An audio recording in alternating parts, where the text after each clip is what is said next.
And today, I will be traveling with a few of the boys down to Miami for the Super Bowl. The last time I did this, the last time I traveled to Miami for a Super Bowl, I was playing in the game. And all week leading up to the Super Bowl, friends and family were chit-chatting. It's the biggest game of all time. And I was 22 years old, had no idea how to punt, was riding the coattails of Peyton Manning after 4 years of riding the coattails of Pat White and Steve Slayton. I mean, I just was riding coattails into these magical moments. Sugar Bowl, Fiesta Bowl, Gator Bowl, Meineke Car Care Bowl. And now we had won 14 straight games in the regular season. I didn't even know how to punt, but it didn't matter. We had Peyton Manning at quarterback and a great defense. Then we chose to lose 2 games, which everybody was very upset about the OGs of the team. Like, we want to knock out the 72 Dolphins for being the only team that was undefeated. But Bill Polian made the decision for us to, rest the starters the last 2 weeks because we didn't have to play them or have to win. We had home field advantage. We win. We get to the Super Bowl. Oh, my God, confetti's flying. We're going to the Super Bowl. And then we take the trip down to Miami. It was incredible. Peyton Manning took us out the first night to dinner and then some drinks afterwards, get a nice night's sleep. The next night, I went out with the defense. We went to a couple adult ballets. We had a great time. It was a wild evening. And then we all kind of hunkered down for the rest of the week. Like, hey, you know what, everybody? We got a partying out of us. We're down here in Miami. We got everything we could potentially want coming to us on Sunday. We got to play the New Orleans Saints, Drew Brees. Let's go ahead and hunker down. So for the entire week, we did our practices, and practices were different because you got all the stars are coming out. We practiced at the Miami Dolphins facility, which is a very nice place, by the way. You got palm trees everywhere, very windy. I mean, it was a nightmare to punt, and I might as well have not even did it anyways. I mean, I was just punting all over the place. Chris Berman was walking. There was like people just coming to our practice that weren't normally there, shaking hands, kissing babies. It was an entirely different world, obviously. But when I was talking to my friends and family, they're like, hey, man, you could potentially be kicking off the Super Bowl. And I was like, I don't even want to think about that. I don't want to. That's not going to happen. It's not going to happen.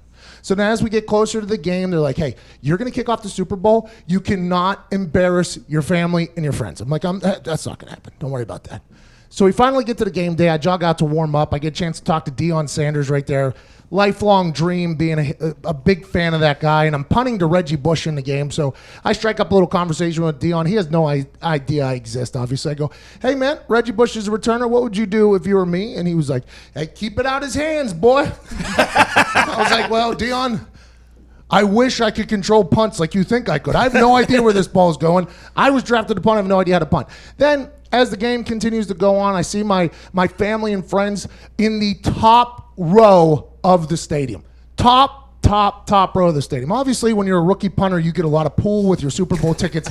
My family was at the top row. They were literally, they could have just rappelled down the outside of the stadium if they wanted to, right?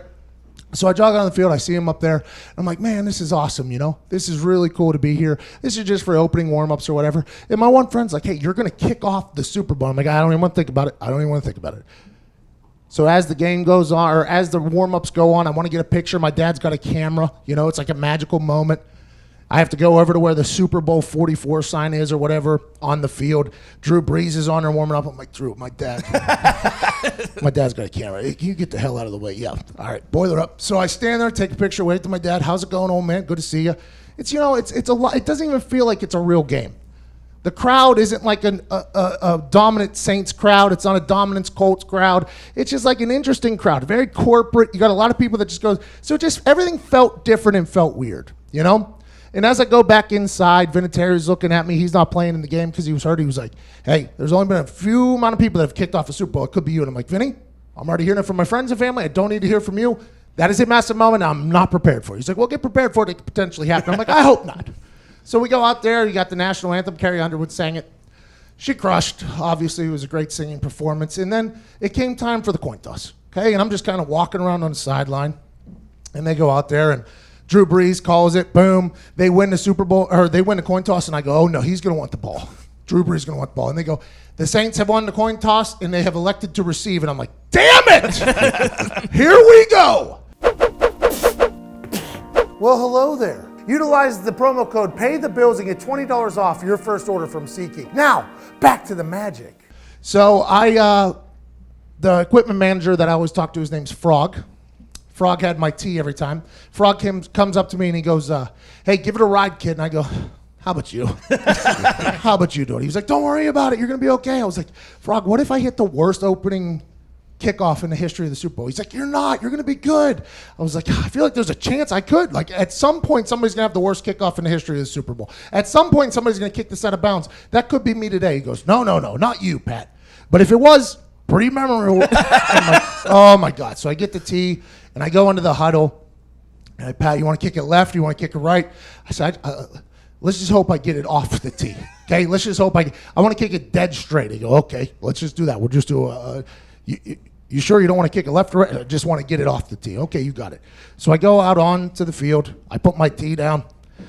And this is the first time in my life I've really been incredibly nervous. My entire life. This is the first time I've ever been incredibly nervous. I played in a lot of big moments, and I've missed some big kicks, but I was never nervous. I think it was always because I had a lack of nerves almost. I was like kind of too relaxed in situations. This is the first time in my life where I could feel my entire sphincter just tight up as tight as it could possibly get. It was tighter than the new Atlanta Stadium whenever they closed. I was so nervous. So I go down, I put the tee down, and I look up, and there's just a sky cam, like right here. And I'm like, well, why is that there? I mean, so I go down, I act like I'm fidgeting with the tee again.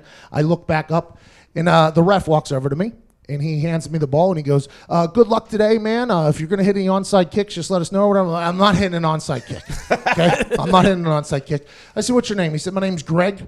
I was like, Greg, congratulations on getting a ref the Super Bowl. He goes, congrats to you, too. I was like, let's see. Let's see if this is a celebratory moment or not. He hands me the ball, and he goes, good luck. And I'm like, you too, Greg. So Greg backs out. Greg Steed was his name.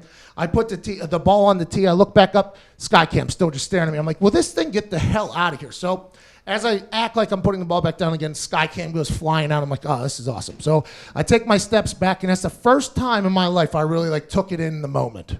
I'm like, oh, my God. I'm kicking off the Super Bowl right now. This is pretty cool. And I normally would point to the farthest guy right, see if he's ready. Like, hey, you ready over there? Farthest guy left, you ready over there? And that gives a signal to everybody else on the kickoff team that we're about to go. This is the first time I look to my right. And the way kickoff teams are counted is outside in. It goes 1, 2, 3, 4, 5. And then you got your L, 1, 2, 3, 4, 5. My R5, his eyes were glued open, it looked like. I've never seen anybody that either scared or focused. And I looked at him, I'm like, we ready? He's like, yeah, ready. I'm like, all right. And you ready? Yeah. I look up at the play clock. We're about to get a delay of game on the opening kickoff of the Super Bowl after all of this magic. So I go running at the ball. And as I get about 3 yards, 4 yards away from it, flashes just start going off. And I'm like, oh my... is my penis out? Oh my God. Flashes everywhere. I barely even make contact with the ball. It gets off, obviously. There's an incredible photo that my mom and dad have at the house of me kicking it off. And it wasn't the best kickoff in the history of the Super Bowl, but wasn't the worst kickoff in the history of the Super Bowl. And that, my friends, is damn good news. I'm excited to get down to Miami. I'm excited to do the Radio Row thing tomorrow morning. I'm excited to watch the 100th NFL season come to the end this weekend. And although it brings up terrible memories in hindsight, I really wish we would have won the coin toss and got the ball, because that second half kickoff really ended up to be a pretty important play in the history of the things. Sean Payton talked about that this morning on Pro Football Talk. He said they were banking on Hank Baskett bailing, and instead Hank Baskett didn't bail. It just took a bad op before he could get the hang of it or the hold of it. And I'll tell you what, that guy's life has never been the same since that moment. And there's a lot of people that get blamed for the loss of that game, and none of them are me. And I feel very, very, very good about that. But there's obviously a lot of memories here, and none of them are good. None of them are good. I mean, getting to play in the Super Bowl, I guess, is cool. Getting to kick off a Super Bowl is cool. But heading back down there, it's basically they're having a celebration of the Saints team that won 10 years ago, everything. I mean, it's just, I can't wait to get down there. Today's show is massive, man. I mean, absolutely massive.